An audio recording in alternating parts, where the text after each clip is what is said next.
देखिए, बिल्कुल मजदूर जो श्रमिकों का बिल था उसको सरकार ने पास किया और उसको लागू करने का काम यहाँ पर किया है। लेकिन आप सरदार पटेल की जयंती की बात करें, चाहे बिरसा मुंडा जो आदिवासियों के लिए भगवान है, पूरे देश के लिए भगवान के रूप में उन्होंने जो काम किया उसकी बात हो, चाहे आर्टिकल 370 और 35 कैपिटल ए को हटाने की बात हो, या वंदे मातरम जो 150 साल वंदे मातरम मैं जरा रोक रही हूँ आपको यतेंद्र, फिर हम चर्चा करेंगे इस पर, क्योंकि राष्ट्रपति द्रौपदी मुर्मू पहुंच गई हैं, महामहिम पहुंच गई हैं। इसके बाद अब ये कार्यक्रम सेंट्रल हॉल में शुरू किया जाएगा। प्रधानमंत्री नरेंद्र मोदी ने उनका स्वागत किया, वहां पर वाइस प्रेसिडेंट भी मौजूद थे, साथ ही साथ ओम बिरला वहां पर मौजूद थे। इसके बाद इस कार्यक्रम की शुरुआत होगी।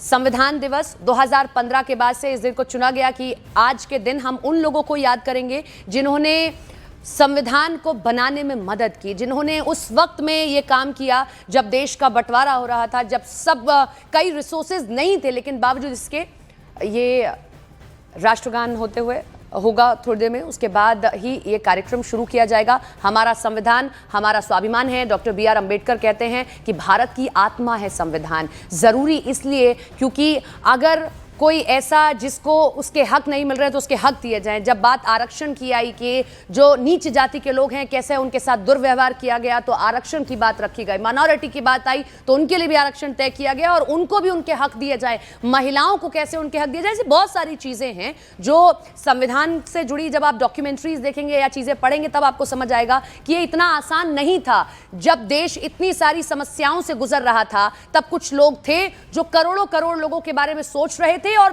न केवल उन लोगों के बारे में कि जो उस वक्त वहां मौजूद थे, बल्कि आने वाले भविष्य को भी गढ़ रहे थे। एक ऐसा संविधान गढ़ा जिसको लेकर आज कहा जाता है कि एक ऐसा संविधान जो हर किसी को उसके हक देता है, किसी को छूटने नहीं देता। ये जरूर है कि कई बार न्याय मिलने में देरी हो जाती है, लेकिन मिलता जरूर है। यतेंद्र का हम फिर से रुक करेंगे क्योंकि 2014 के बाद से ये तय किया गया कि 2015 में ये तय हुआ कि संविधान दिवस मनाया जाएगा। यतेंद्र, आप खुद भी अपने अपने एक्सपीरियंस शेयर करें। आप सांसदों से बात करते होंगे या कभी किसी मंत्री से बात होती होगी कि 2015 के बाद या 14 के बाद बड़े सारे चेंजेस देखे गए और पॉजिटिव चेंजेस देखे गए। हालांकि बहुत सारी आलोचनाएं भी झेलनी पड़ी विपक्ष की ओर से सरकार को। देखिए, यही लोकतंत्र की खूबसूरती है कि जब भी कोई सरकार जो सत्ता में रहती है वो काम करती है तो विपक्ष आलोचना करते हैं, क्योंकि विपक्ष का भी एक काम है कि सरकार कोई ऐसे फैसले ना ले जो आम नागरिकों के और संविधान के ऊपर असर डाले। लेकिन फिलहाल पिछले कुछ समय से ऐसा देखने में आया है कि कोई भी जो जनहित के काम है विपक्ष केवल अड़ंगे लगाने के लिए अड़ंगे लगाने की कोशिश करते हुए नजर आता है और ऐसे मुद्दे उठाने की कोशिश करता है जो आम जनमानस पर, जिनका कोई भी आम जनमानस से जिसका कोई अर्थ नहीं होता, जिसका।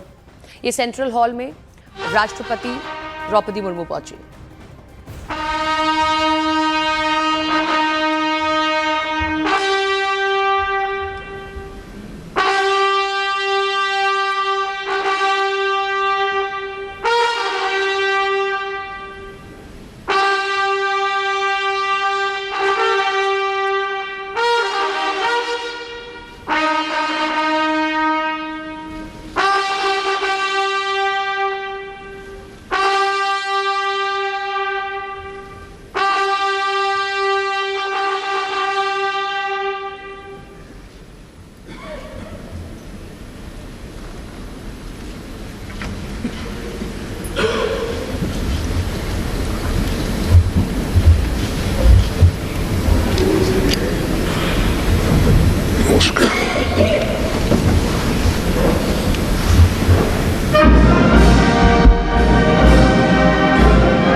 भारत माता की। अब जो उसका कार्यक्रम है वो शुरू किया जाएगा इसी सेंट्रल हॉल में। लेकिन आप देखिए संविधान ने जो हमें दिया उसकी खूबसूरती आप देखिए कि जब सभी वहां पर मौजूद हैं तो पक्ष और विपक्ष दोनों साथ खड़े हैं, क्योंकि बात देश की है, बात संविधान की है। मैं प्रस्तावना आपके सामने पढ़ती हूं क्योंकि इसे कहा गया कि संविधान की आत्मा प्रस्तावना को कहा जाता है। हमारा संविधान हमारा स्वाभिमान, और ये हम सभी के लिए बड़े हर्ष और गर्व की बात है कि इस वर्ष देश संविधान को अंगीकार किए जाने की 76वीं वर्षगांठ मना रहा है। नमस्कार आप सभी का, आप सभी माननीय विशिष्ट जनों का इस ऐतिहासिक केंद्रीय कक्ष में हार्दिक स्वागत, अभिनंदन एवं आप सभी को शत शत वंदन।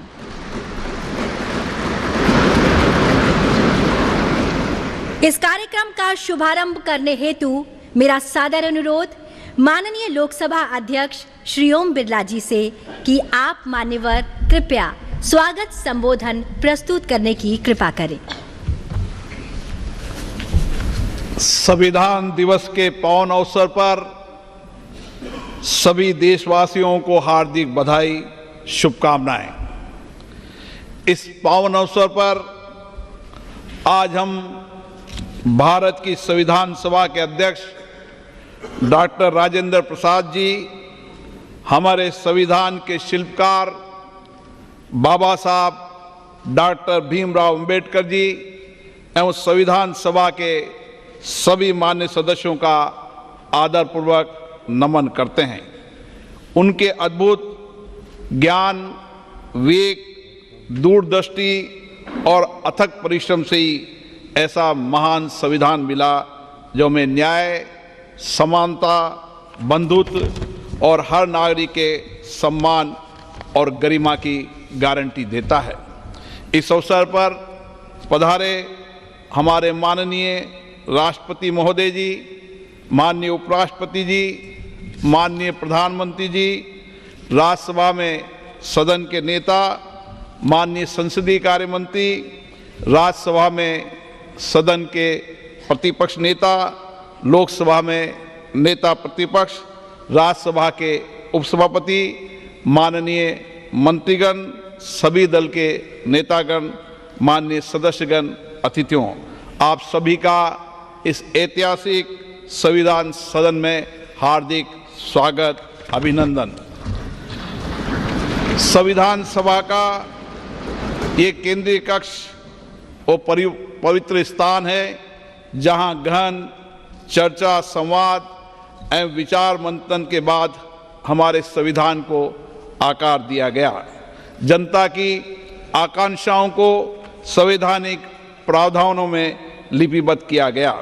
संविधान के मार्गदर्शन में पिछले 7 दशक से अधिक के कालखंड में हमने नीतियों और कानून बनाए और सामाजिक न्याय और समावेशी विकास के लक्ष्य प्राप्त किए।